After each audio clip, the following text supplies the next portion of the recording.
Hey, this week on TESTPLUG, we got Chicken Burger Disco. How do I explain Chicken Burger Disco? Well, a toy enthusiast really is what it comes down to. But he makes some pretty cool stuff. He does some video editing for a pretty cool band. And I think you're going to like this guy.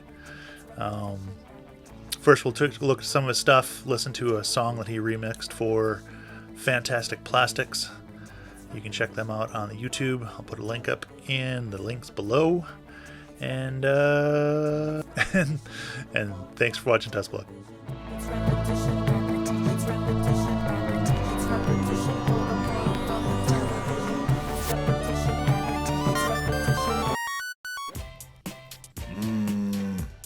Hey, people, what's going on? Wait a minute. Hey, brother, don't cover my burger.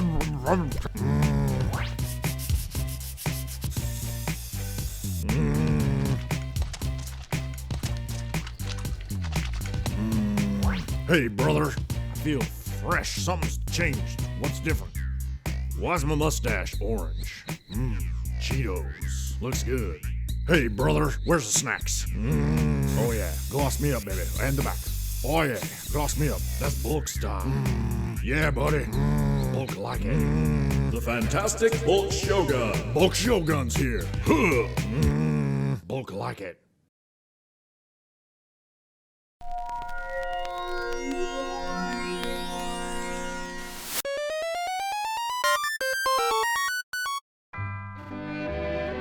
Halloween prize plus cheap toy equals After Disintegration. Go on, make your jokes. I'll get the last laugh. come on, man. Bro.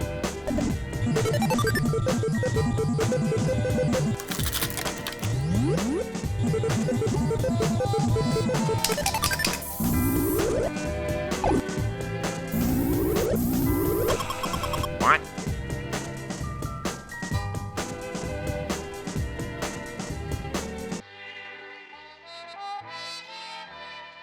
Seriously, man?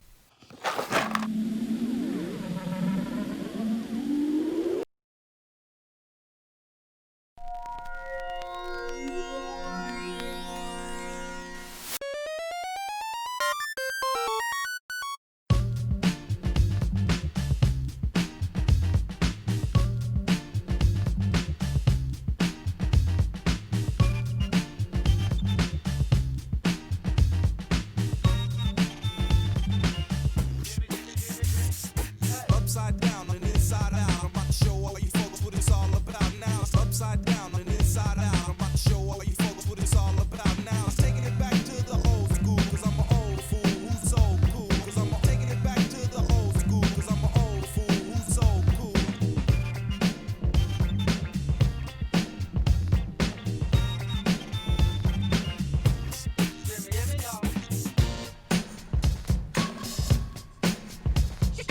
Upside down and inside out. I'm about to show all you folks what it's all about.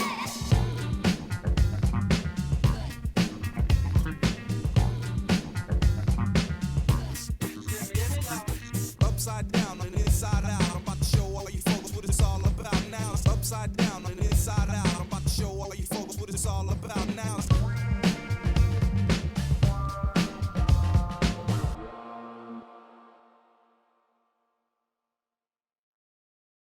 Merman?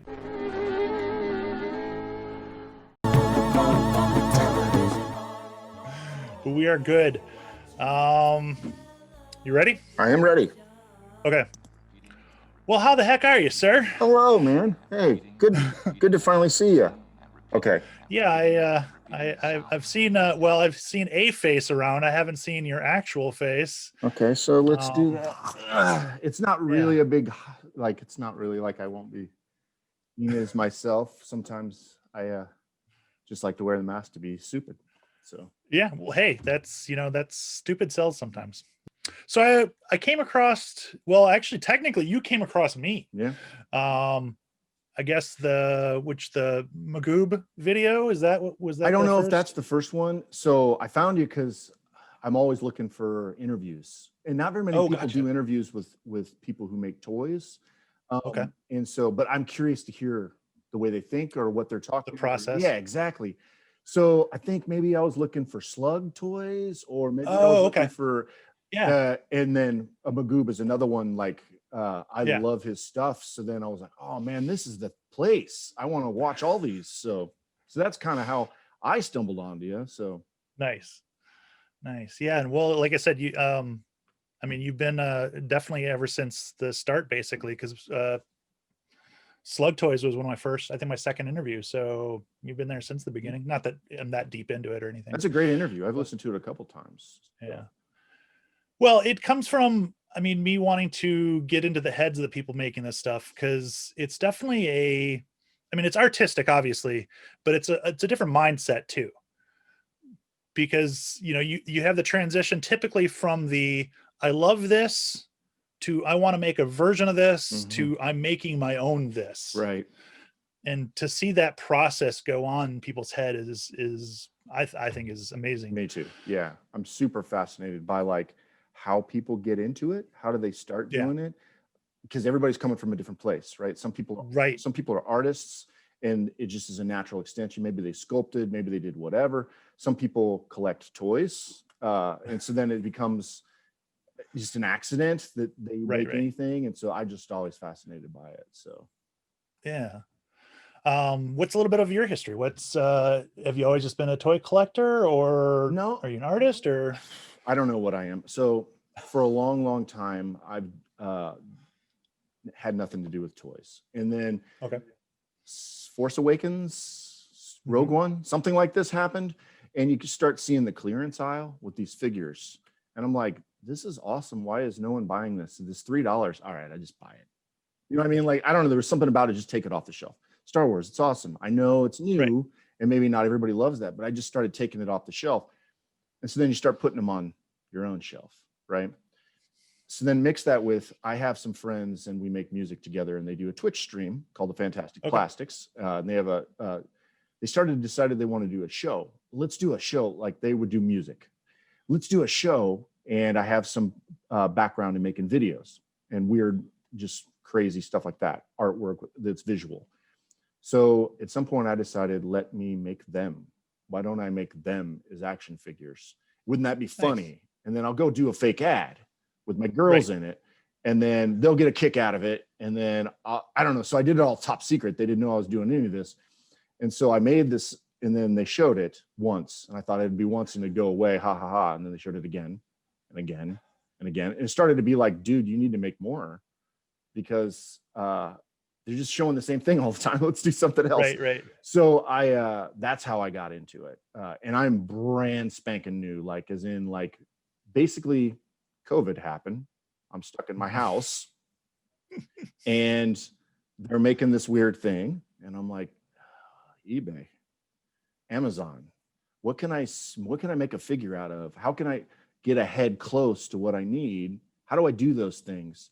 And one foot in front of the other kind of thing. And I remember saying to my wife, I'm about a month away from casting. You know what I mean? It was like, I just like on super speed for whatever reason. Like I'm in the garage spray painting things. And I'm like, I don't know, man, if I need to make multiples of something, I'm going to need to make a mold and I'm going to need to cast this. I don't understand anything about that, but YouTube. Welcome. Yeah. So. Well, minus I've been collecting toys for a little bit longer, I'm guessing. Right.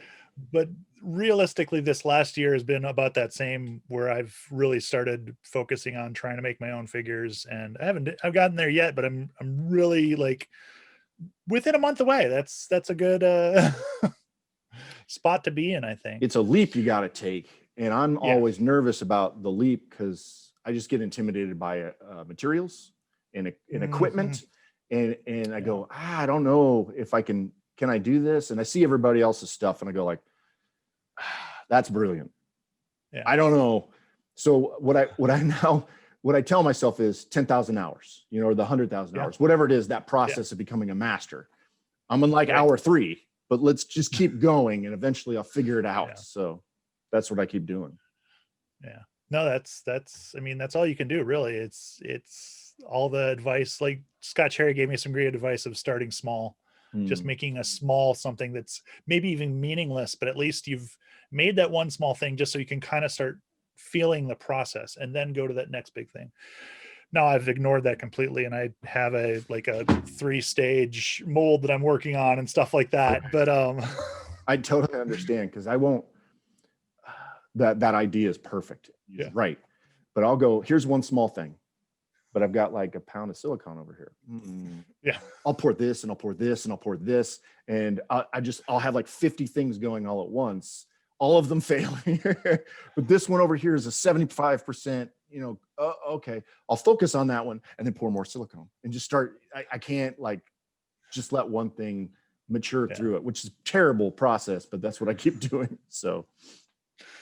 Well, there's the saying practice makes perfect, but that's not really what it is. It's practice with fixing in between makes perfect. Troubleshooting. Right, exactly. So you're doing those stages just, Yeah, on hyper speed for you're stuck at home like during the week for the most part once I get off work, right? And then I start to try to work on stuff a couple hours here or there.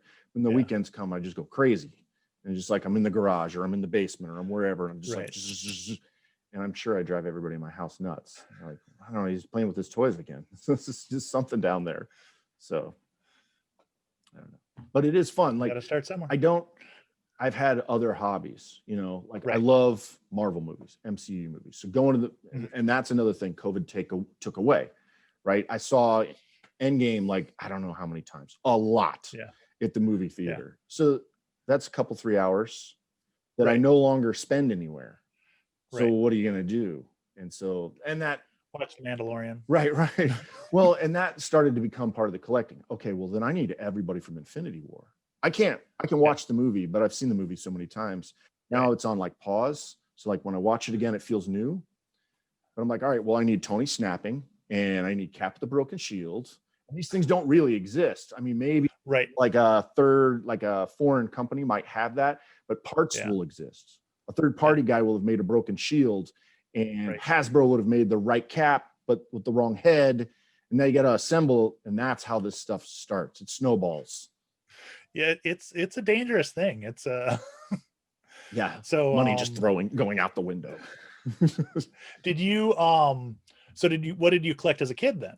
Or what did you I would say in iPods and iPhones changed this dramatically, but music, right? So I have every Depeche Mode single, right? Or I have every like trying to think like Beck. Okay, so Beck had this and that's around when CDs came in. So you're like, okay, so I got all the CD singles for Beck with the bonus track that nobody's ever heard of. That's not even any good, but I have that, right?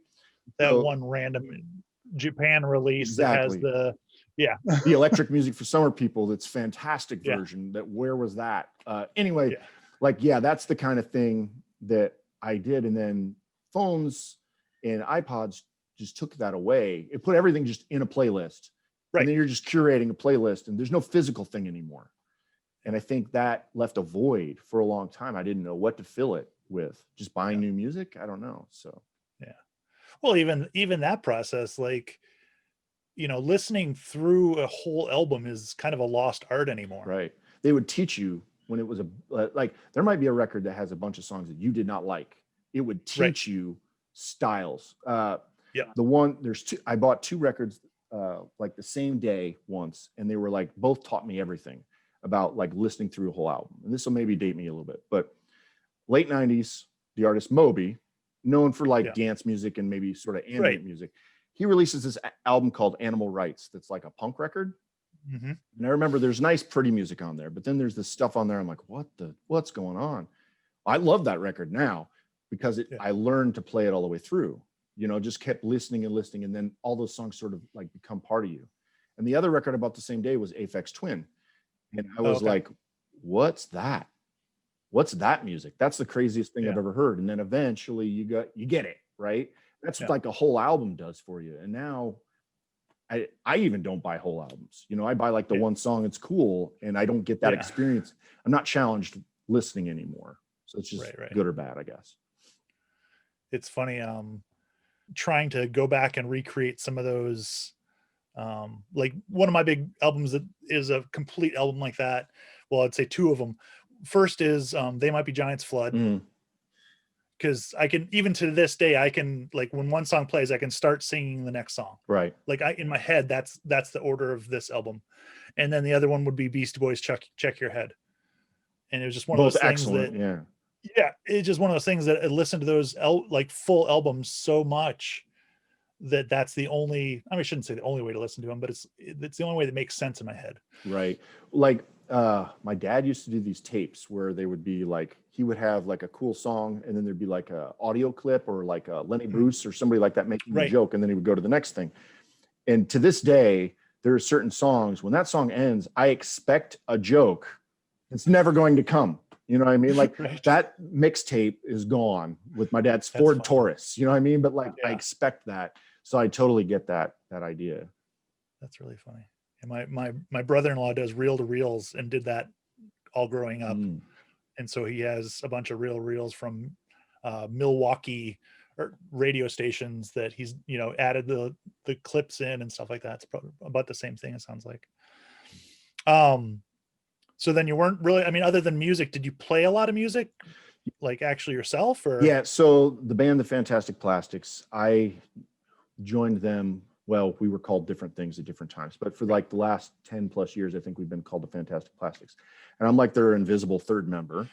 Gotcha. I kind of, we started together, my friend Tyson and I, we started the group together. And then I kind of, at some point, you got car seats in the back, you're old. Yeah. It just seems, life. Yeah, it seems silly. So him and his wife sort of took over. I just sort of stayed at home and would work on things in the background for them. Sometimes it was visual, some, you know, with like, if you look them up, you'll see that there's a lot of visual components to that band. Right. Like costumes, video installation. So I would help them with video installations or things like that, or music videos, you know, homemade ones, stuff like that. And I would go through kind of all that junk. And then, that's kind of what I've been doing that. Before that, I was in a rap group, or, you know, the guy who made the music for the rap group, stuff like that. So I kind of have like this kind of weird background of the music part. But to be honest, where I really like making music, I can get real like elitist about it and really upset, you know, like an old man, right? Today's music. And so that's where like that as a hobby or as a fun thing started to maybe wear thin for me. That's when there was a gap of time. And then, like I said, you start to find weird toys. You start to see things on YouTube where people talk about sculpting, and you go like, dude, this is art. Like, this is crazy. And you just get fascinated by it. And then, like I said, like it took a while, but when I discovered bootleg toys, I was like, what's that? And maybe it's a little bit like the listening to an album all the way through. Like you understand the parts. And when I discovered bootleg toys, I went, this is a whole thing. Like, I know there were customizers, you know, this guy makes this head cast, or he does this, because I was trying to cobble together this vision of whatever teams in my head. And then when I discovered the bootleg thing, my head was blown back, and I went, that's the greatest thing ever. I need to know everything I can about this now. And so you just spend hours and hours on the internet, just rolling through information, learning, and there's never enough, you know? So now full on session. So right, yeah, for sure. So what's your as far as finished like pieces now? I know you have like basically essentially the chicken head figure, and then you have a couple other figures now that have been released now, or no? So I've given stuff away. I haven't sold anything. I am part of a toy show called Assembly Required, which is in February 6 and 7. So I'm helping those guys out with that. What basically happened was they saw some of my videos. Actually, let me go backwards. I started sending my videos to Dove Kellemer from DKE and saying, hey, this would be cool to be played in between some of the art toy people, right? So like, this would be cool. And he was like, I mean, it's funny, but I don't know what to do with it. And so Chris or Janky Toys, he said, hey, we could maybe make a slot for you. So he makes a slot for me. And in the meantime, Dove says, why don't you talk to Mux Blank, who's a toy maker. He has a show called Joker TV that he's doing, and he'll put some of your stuff on. So Nice. I start falling into like different people in a similar way that I kind of fell into your stuff, right? I'm just fascinated by things and just searching stuff and people pointing me in different directions. So long story short, I'm helping out with assembly required for some visual elements, like some commercial stuff or like some backgrounds and things like that. Gotcha. For them.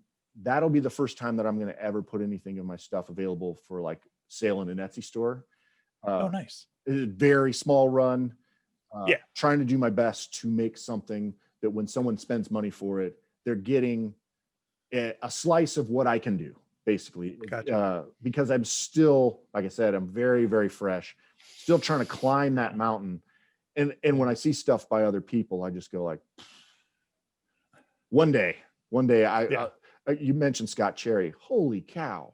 Like, okay, that's incredible material. Like you see it and you go like, probably never get there, man.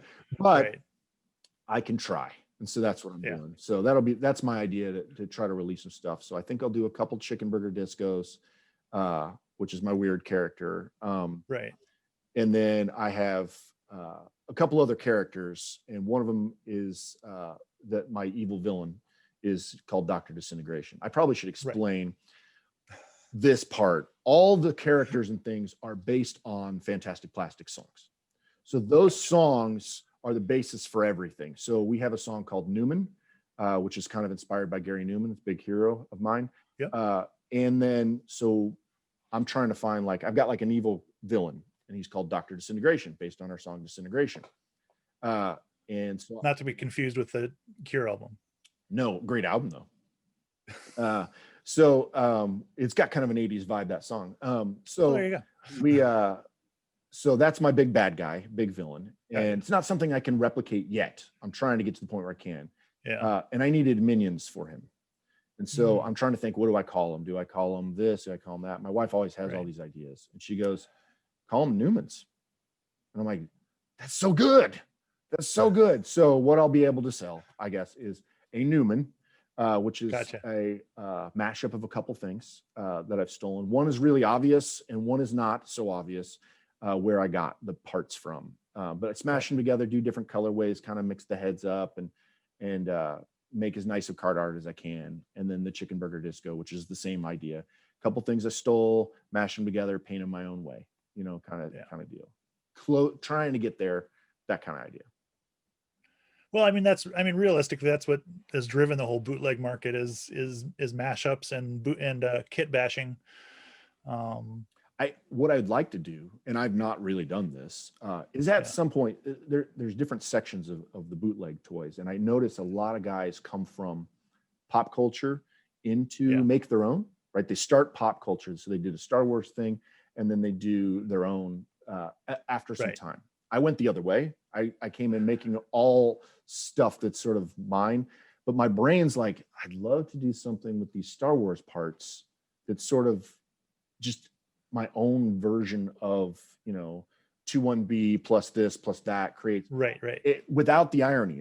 I like these figures were so cool because you could intermix them. You could mix and match, just make a different character that never really. Once you crack the body open, you can put whatever stuff wherever. It's like a Cantina background character, you know what I mean? Like that idea. So but I know I have to get to a quality that I could do it with that, right? So casting the arms individually, casting the legs individually, kind of going through that, taking a commander body and sticking a head on it from like one of the droids or something like that, stuff like that. So I'm actually working the other way. So just for fun, I don't know. it's such a cool, weird, great hobby. And the idea that you could go to a toy show and there would be, Marvel stuff, and there's Hasbro stuff, and there's Mattel stuff. And then there's a guy and he's got, Keanu Reeves's head on a stormtrooper body. And you're like, what? Why aren't we all buying that? Why are we Yeah. buying the Stormtrooper? Like, that's the greatest thing ever. This other thing, yeah, that's cool. We've seen it though. You made me a silver one and a red one and a black one and a white one and a blue one. And Exactly. great. But they didn't have Keanu Reeves' head on them. Let's do that. So anyway, that's So what area of the country are you in? You're in Midwest. Yeah. So I'm in Illinois. Midwest. Yeah. Okay. Oh, Illinois. Okay.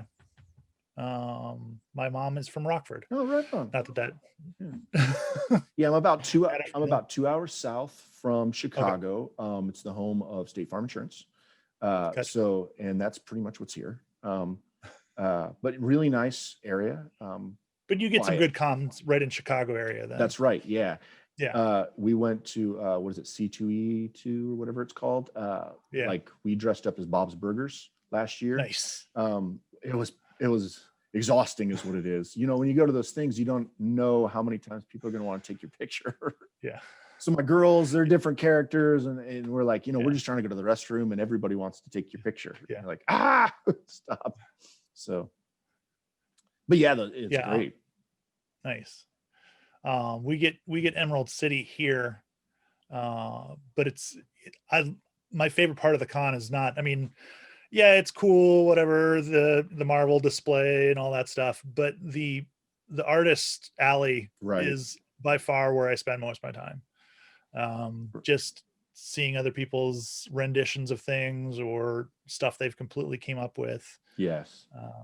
Well, like, and when we go to those places, my wife's real big on like, I'm a bit of a penny pincher or whatever. I'm like, I don't know, that's a little overpriced, or I'm doing this the whole time. But when you hit the artist real alley, world. yeah, when you hit the artist alley, I'll never see that ever again. It's very likely, right? I have this Yondu back here that somebody 3D printed that like, because I love that character, and it's like I've looked for it online. I looked for the toy maker online. I cannot find it again.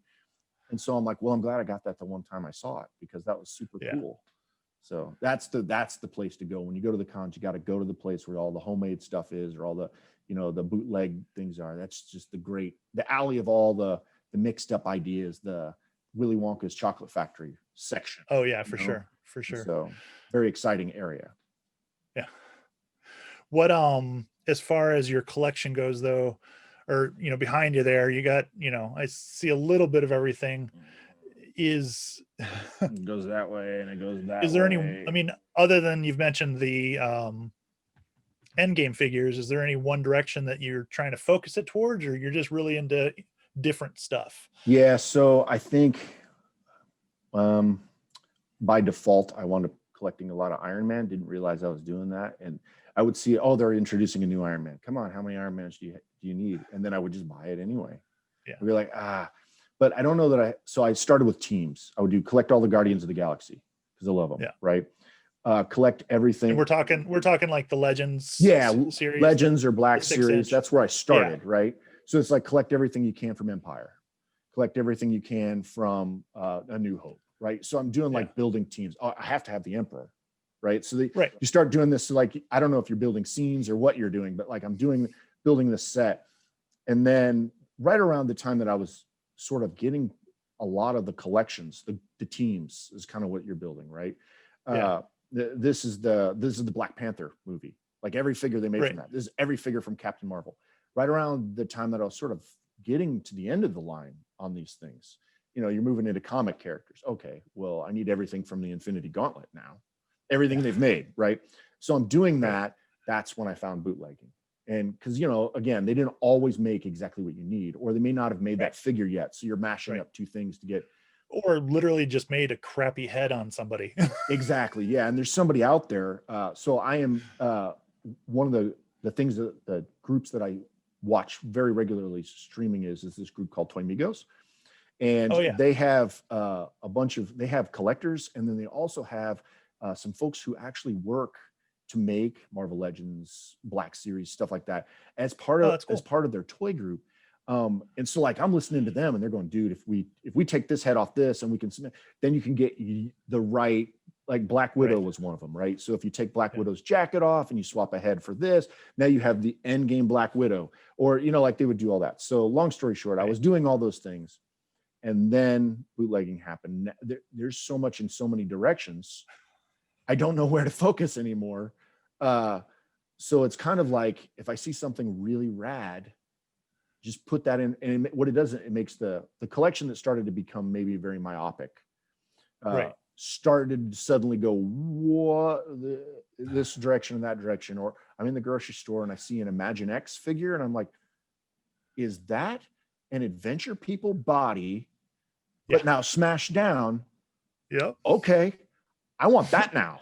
You know, it's like now it's like $5. I have the Clawtron behind me. Yes. So, and it's like, what's going on? You know what I mean? Like it just takes over. And so I don't know that I have a focus right now, which is maybe good, maybe bad. I do think everything's getting cheaper. I think what's happening is I'm starting to hit the junk store more because I'm trying to think, what can I kitbash? What can I mold? And what can I cast? What can I rework? Like, for example, the Newman character, I needed a skull head because if Dr. Disintegration has a skull head, I need a skull head, but I need the guy to be small, right? So you mentioned Clawtron. So I had Clawtron, and I didn't know everybody else was using this body, right? I have no idea. So like bootleggers are all using, I'm just looking up stuff. I'm like, oh, I'm in like a swap meet store or like an antique store and I see this body. And I'm like, what is that? So you buy it, try to read what this says the brand is on it. Oh, okay. Start to research it. And so then I start molding it. And then I see everybody and their cousin has done this. And I was like, well, I suppose we all have the same idea. And then it's like, find the skull head, which, you know, so it's like looking through all the skull heads, trying to find where can I steal one that I don't feel like I've borrowed something somebody else has done, right? Where can I steal it from? And then make it my own. How do I make it my own? And then that's kind of the trick. So I eventually found 2 different skulls that I really like, one of which I just went with. And then it's just like put it in a different color from the body and paint its eyes and make it sound silly. So basically that's the way to go with it. It's always funny to me, the little bit of claim that people put to things that's not theirs to claim. Right. Oh, I sampled that first. Okay, but you sampled it. Great job. Okay, you made a Princess Leia. Well, guess what? So did Kenner 25 years ago or 40 years ago. A lot of them. They reworked it about 45 different times. So yes, you have a green one and nobody else has done a green one before. Tomorrow somebody will accidentally make the same green one and will not mean any offense to anybody. Yeah, and same thing happens with music too. I mean, there's definitely like stealing of chords, but with sampling and stuff like that nowadays, it's so, you know. The cool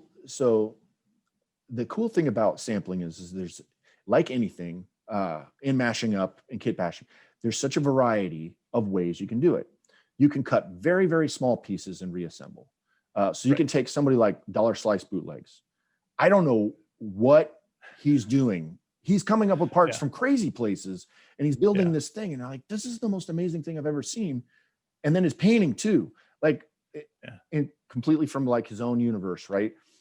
And so you might recognize a part, but for the most of the time he's done some, and that's deliberate. He wants you to know he took that part, but the rest of it's sort of like his own, like, and that's, but then there's also, okay, I'm going to clone Leia and I'm going to make Leia or Chewie and I'm going to make Chewie and Leia like a swirl. Super cool too. Not bad, like not one better than the other, right? Sampling a big loop versus sampling in small pieces, both are cool. That neither one is better than the other. They're just different methods. And then you have like that concept of interpolation, right? So you're going to remake the song, but sort of in your own guise, you know, like a cover song or something. Right. And that's where Magoob blew my brains, right? Because I see those space warped figures. Yeah. And the first time I see him, I go, what? And the second time I see him, I go, is he like a genius? Because and then he posts a picture and explaining you how he did it. Okay, so I had this figure. I scanned it bad. The bad result, I went and cast that. And then I painted it. And oh my gosh, like, again, it's like I was saying, it's like when I heard Aphex Twin, I was like, I don't know what this is, but you keep listening to it and you start to go like, and then I can't talk to my friends anymore because then I try to explain to them, dude, look at this. and they see it and they go, I don't get it. It just looks like a Yeah. weird Princess Leia. Are you serious? You don't see how amazing this is. He just broke through all of it and went, Right. I made a Princess Leia too, but in a way that no one else has ever thought of. Like, that's so cool. So Well, it definitely shows that the people doing this stuff are true artists. They're not just copiers. They're not just, they're, I mean, sure, you can buy an exact copy of a blue snaggletooth if you can't want to buy a $200 snaggletooth. Right. That's out there. But the people that are making art toys are, are just, I don't know, they're just on a different level, I think.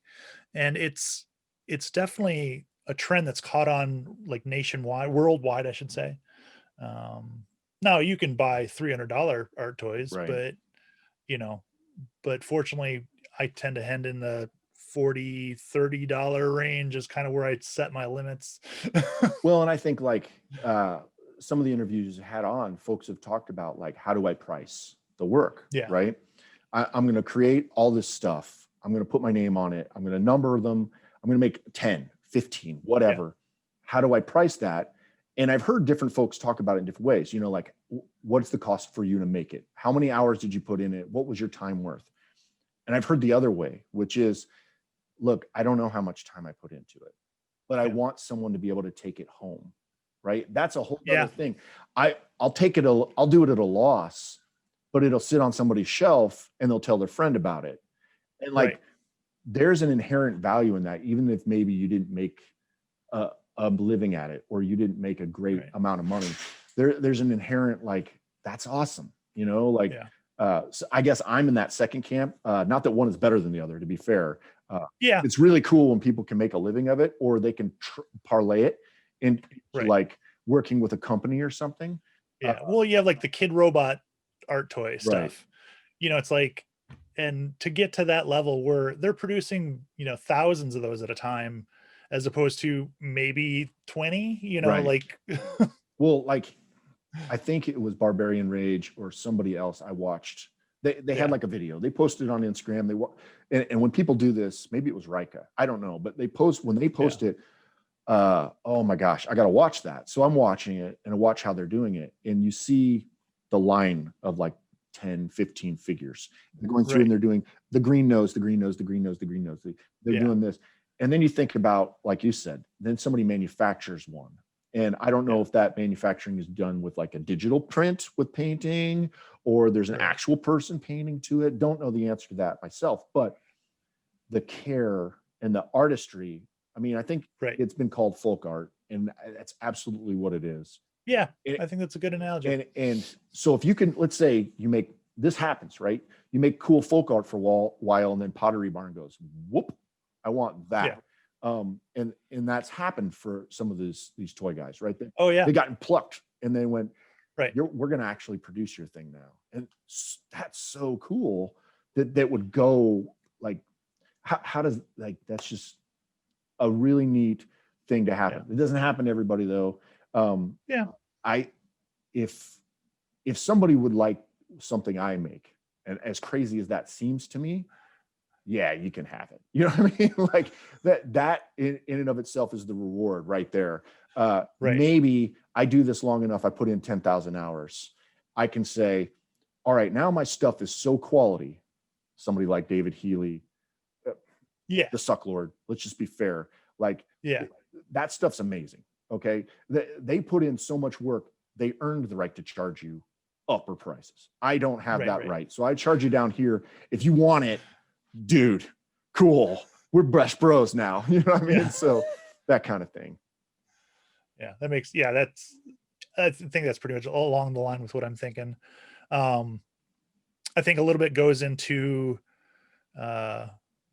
procedure too, like, if you have a 5-point articulation as opposed to a solid figure, there's stuff like that too. Although I've seen plenty of $100 bootleg figures that have no articulation or no anything. And it's just, well, Green Plastic Toys, his stuff isn't articulated, but I would, if I had the money, I'd pay $200 for some of that stuff. Some of the because it's just most neat, unique stuff, you know what I mean? And the card backs, his designs for that, just like, And that's kind of what you're paying for too, right? You're paying for card back. Like, okay, hang on. I got some junk here, right? So you're paying for this to be well made, which is really difficult, right? Oh yeah, it's cardboard. No, like this is super hard to do. And then are you doing it? And going to explain that to a company, what you want right off the bat is like, what? We don't do that. What is that? And then you fail like this. Yeah. What's this? Come on, man. Like, are all of them that way, or just this one? So okay, I worked for an not hour as bad, to make but this one prototype, and then freaking hole punch. I key punch it wrong, and you know why? Because I spent $30 on the key punch so they could look nice. But then my art doesn't have enough buffer at the top. And this is what I'm talking about. So like people that pull this off where the card back is beautiful, right? Right. The figure exists too. It's in there. Maybe it doesn't move, yeah, but the card back is beautiful. Yeah. And like that's so much work. And I think folks should understand, and maybe they do, but I don't, you know, because if they do it right, it looks like it's sitting on the shelf next to Hasbro. Well, and that's the sad thing is that people lots of times they see card backs at dollar store toys. Right. So they don't think anything more of it than that. Like, you know, yeah, whatever, I can get that for $1. They're not looking at the time and, you know, this isn't just a one-off factory in another country that's making some random thing. You know, this is somebody who probably has another job, probably doing this as a second job. You know, hopefully it'd be cool if they got it to the point where they're doing it as their only job. But, you know, there's a lot more into it than just, you know, a dollar store toy. Just looking up the chipboard you're going to use. I mean, this is I have a friend of mine who works in printing. So I was asking him questions, just saying, okay, what's the heaviest chipboard? I feel like if it's heavier, it feels more art. Yeah. But then it doesn't feel like it's something you would buy. Right. So then you're going back and forth. And then, okay, is the spray adhesive right? Right. You have to have the right spray adhesive. So which spray adhesive? I probably bought 5 different spray adhesives, most of which stink or ruin the figure somehow. Right. Ruin the card somehow. Gluing the card. Right. I noticed some folks will tape the bubble or the blister, right? They'll tape them. Yeah. Some folks will glue them. I glued them and I ruined the background because, I accidentally put it over a word and now the word is all smushy. Like, there's so much work to this. And like, I mean, it's awesome. To get into it is awesome. But like the card itself is one thing. The figure itself, an entirely other thing. Putting the two of them together, you just pulled off a Herculean effort to do 10, 20, like, and there's a reason why they go to places like DKE and say, hey, help me. Because once they do all that work, or even if DKE is helping them do that work, like they're advocating for them in a way that the artist might not even be able to convey. They might say like, I took Bart and I did this with Bart Simpson and I put a trooper helmet on him or something.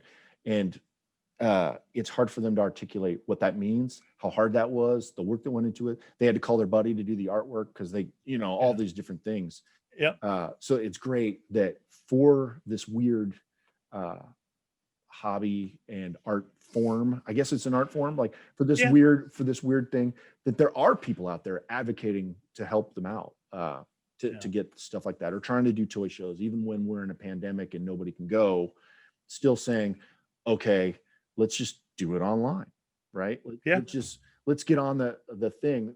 I mentioned before, assembly required. So the folks I'm working with there, they're trying to pull a rabbit out of their hat because, you do a convention, there's an enormous amount of work to set up tables, get all this stuff. Yeah. Now you're going to try to do that. You have to become a television producer to do it online. What? Yeah. Like that's incredibly difficult. You're doing a whole nother thing now. You've changed the model and you're trying to do something completely different. So anybody trying to do it, any of the shows or things like that now to give us like 3 hours of joy, in the middle of a pandemic where maybe we can watch our computers and see things we used to go be able to touch, is kudos to all those folks. So yeah, for sure. I've only had just a little bit of dealings with DKE at this point. I'm in line for a interview at some point. I told them get through DCON, get through the holiday. I'll talk to you after all that. I've had, so I basically have talked with a couple folks there, right? Yeah. And let me just gush on them for a second. I have no idea why they answered my email, and they probably don't want people saying that. They'll answer your email. Email them, they'll answer you. I don't have no idea why they would answer an email from some guy going, "Hey, look, I made weird, funny videos." And like, I watched them. Wait, you answered my email and you watched them. Yeah. I don't know what just happened. And then I can pester them, which is what I did. And they went, "Sure. Why don't you do whatever?" Yeah. And between Chris, Dove, and Ian, which are the folks that I've dealt with, I don't know. I was on the phone with a couple of them just talking toys. I'm asking, how do you do hands? Do you do them vertical? If you're doing the hands, do you do it vertical? Do you lay it down? How you do? And they're just telling you. They're just explaining it. Some folks wouldn't. They would say like, "Well, it's trade secret. Learn, my friend." But these guys just go like, "Yeah, like here, I'll help you. I'll help you out." Like, I don't know. So anyway. Well, because how many thumbs did they lose before they went through the process? So they're mentoring, And so I guess that's all I can say is Dove and those guys at DKE, kudos to and Sarah Joe too. Like they did some cool shows that I just watched. They're 2-3 years old. I watch them go like, this is the coolest. Where's this been all this time? So it doesn't sound like other than the Marvel movies, it doesn't seem like you were a huge comic book person growing up, really. No, it caught me by surprise. I don't know. Yeah. Yeah. It was Marvel and Star Wars, basically. Because that would say is that's where, for me at least, that's where that community was growing up. I was a comic book kid. I worked in a comic shop a little bit here and there, stuff like that. And those kind of communities were there. There were still a little bit of, like anything, there's some elitism here and there, and there's, of course, you're going to have some of that, but it was very much we don't have other people that are in our world. So when somebody is interested in our world, we're going to do what we can to share it and to talk about it. And, it's kind of followed along with me, even through this toy making process, that same kind of mentality of, I want to talk to people who are interested in the same things, but I also want to talk to people and find out what inspires them and what, gets them going on, on a day to day, as far as for making toys or making art. That's why I found, that's how I found your show. And that's what I was looking for, the same thing. And we've chatted a little bit about this. Like, I love it. Maybe I'm the only one, but I love it. There's at least 90, there's at least 97 now. Keep going, it's, the same, we're in the same 10,000 hours situation. Right? Yeah, so, really. And just crawling our way up. But like every one of them, I go like, "Oh, cool. The alert goes off. Oh, there's a new one. Nice. Rad. I can listen to that." And I might put it on and listen to it while I'm working on something. But it's inspiring while you're working on something. I'm sanding a foot. To hear these guys talk about that process too, you go like, okay, so like-minded, it's very cool. Yeah, it's nice to have that out there. I don't know, there are other shows or things or podcasts, but like, I love to find that stuff. And when you find it, I'm with you. I haven't found anybody who's been negative or no. It's actually this weird corner of the world where like when someone posts something on Instagram, there's no hate. Yeah. What's that like? And you go like, oh my gosh, I've seen other things, it just devolves into this, but there's not, they're just like, when you talk about, let's say, action figures, it's folks talking about how they pose. Oh, here's how you warm up that joint so that you can get them into this look, right? Yeah. Or the floor wax you use to keep them in place. Yes, Just Jay Hernandez. That guy explained that to me. This guy is great at posing, just insane. Like, and I learned so much from, but my joint got loose. So he's explaining on his show, here's how you do it. Like, it's a YouTube show. And I'm like, thanks, man. Cause like, I'm trying to figure it out, there's some other ways to do it too, but that's a great one. But again, no hate. Like the comments of those things are all just like, this is a rad toy. Oh man, I can't wait for mine to come in. And that's what collecting toys, making toys, all kind of part of the same thing. Yeah. But you have different groups, some that collect only, some that make only. But like the collectors, I'll just be like, you guys, I can't find Cobra Commander. You know, like Cobra, I don't know what Hasbro's doing with G.I. Joe, but you can't find the thing. And I'm like, I have to have, there's only going to be two G.I. Joe figures I'm ever going to buy, Cobra Commander and Destro. You put them both out, I cannot find them. And so some folks, like 3 versions of each too, right? Yes, they did. You're like, okay, so you would think one of those 3 would be available for someone to be able to find. I've never seen one G.I. Joe figure on the shelf ever. So anyway, so you go to Hasbro to pre-order and they sell out instantaneously. You go to Target, you can't get it. You can't find these things. And so this one stream, I mentioned it before, Toy Migos, I started following them and listening to them. They're the nicest dudes you ever met. And they go, in the chat, you know, somebody would say like, oh, I got my Cobra Commander today. Dude, I haven't even seen one. They go, I got 2. What's your address? I'll send it to you if you PayPal me. What? Seriously? Nice. And that's how they work. You know, like there's nobody in that chat like saying like you're a jerk for this or you're a jerk for that. They're like, no, we're buddies. Yeah. And it's again, the slightly different communities, but the same thing. So like when you're making toys, I'm watching like Dollar Slice will be doing like his live stream on Instagram. He'll get on there and just start talking. You just start talking toys. There's no negative. It's all just people going like, dude, how did you paint? And him go, let me show you. Let me show you how I do. And you're like, oh, what? Like, I don't know, man. Like music, everybody's got an opinion and they hate on everybody's opinion. Right. Movies. I really loved the A-Force scene in Endgame. I really didn't like the A-Force. Like it becomes political. Like everything turns into, oh, it should have been Tony who snapped. You know, like these things. You can see my MCU love just comes out. And people fight over this. I've never seen any of that with toy collecting. Every once in a while, there's a weird person strays into a chat and goes like, what are you guys talking about, toys? And then they go, yeah, are you into toys? And they're like, no, wait, what? I go like, yeah. And then people explain toy collecting to them. And then all of a sudden, maybe you just made like that guy go, huh. So anyway, I don't know. It's the coolest community I've seen. And it's got me addicted like crazy, like seriously. That's out awesome. of my mind. I'm happy that we've been that for you because like I said, coming from comic books and that kind of world, I've seen that for a while now. I mean, and it's so different because I call myself kind of an equal opportunity nerd. So, you know, I'm into video games, I'm into anime, I'm into a lot of different things. And realistically, toy collecting and comic books to a degree also, there's a little bit of sexism in comic books that I still have a little bit of issue with that I wish we could get past some of that. It doesn't seem to be as much in the toy collecting world. But yeah, I think for the most part, I think they're pretty much good people. I think it's a lot of people that came from the same kind of background where they weren't the jocks or the most popular kids growing up. They were kind of a little bit of the outcast, a little bit of the Goonies.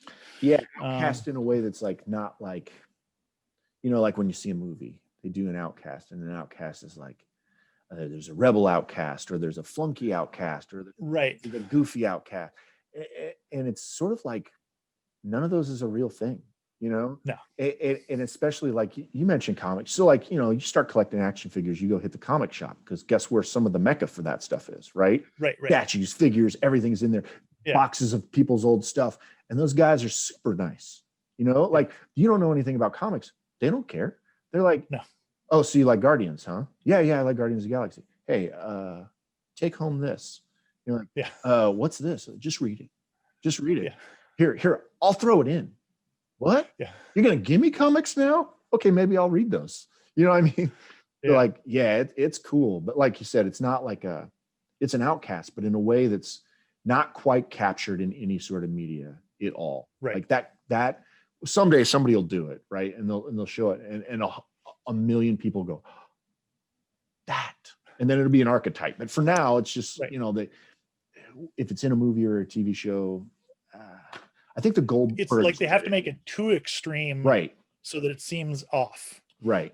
Well, like a lot of times it's done for humor, right? And so George Carlin, your perspective, right? That's what makes the joke. So you have to make them funny in one direction or the other, rather than letting them be the thing that they are. and that It's the Screech and Saved by the Bell. exactly. It's the yeah. Yeah. So if Screech was not, tone him down, bring him into a normal world, he still has a job. He still functions as a normal being. But when he goes to Target, he goes and looks at the toy aisle because he might be wanting to cannibalize something or make something new, or, you know what I mean? Like, that's not crazy. And you're not weird for being an adult doing that. You're kind of just into an art that's sort of like sculpture, comic book, movie, hero thing. So I'd say probably so basically, hey man, well, this has been a great interview. Thanks. Thanks for having me, man. I continue to look for new stuff coming out. I'll check out some of your video work, hopefully in the new the toy parade, what was it, the figure show that coming Assembly up, Required. The Assembly Required show. That's February 6 and 7, and then so some of my video stuff will be in there, as well as I'm going to try to sell some toys for once. Nice. And there'll be toys related to the videos, so like you can kind of connect the two things. It's kind of, if you see the videos, you liked it, you might want to buy a toy, maybe giving you a way to take it home. And then DKE Con in March. That's March now. Okay. Yeah. Well, I haven't heard the actual date. Yeah, and I don't know if I have a date exactly, but in March, I am also working on new material for that as well. So new video material, new commercials, different stuff, a little bit, some collaborations here and there to try to show. Again, it'll be like 10 minutes, each day, and they'll show it in between, like other artists talking and doing interviews and stuff like that. But for me, it's like the Super Bowl. I work super hard to make like this 10-minute, 3 10-minute blocks. So 30 minutes of content's pretty hard to come. Yeah. Trust me, I know. Yeah, exactly. It's a lot of work, but it, like, every second of it, I really like. Nice. And then for somebody to show it to like the people who might really enjoy it. That's cool. Sure. So that's the next two things that I'll be doing. So awesome. February and March. So it'll get us out of the winter and into the spring. Nice. Well, which in Illinois, you know what that means. Yes. Yes. All right, man. Well, this has been fun. And we'll catch you on the flip side. Thanks for watching TESTPLUG. Thanks, buddy. And repeating and repeating and repeating its sounds into the emptiness.